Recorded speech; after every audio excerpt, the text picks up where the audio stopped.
Here we have deep drawing component, half model of deep drawing component.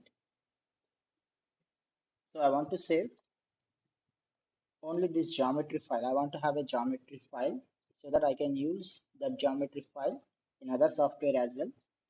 So to go here, export, under export, select the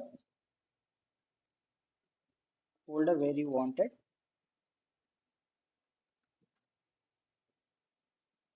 name drawing, and here save type.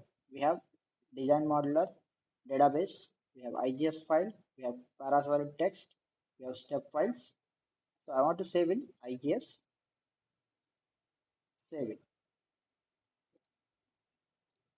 So now let me just this one and try to import the same geometry which we have saved on desktop, deep drawing dm iges file, then edit in design modeler. So this is design modeler, click on generate. So we have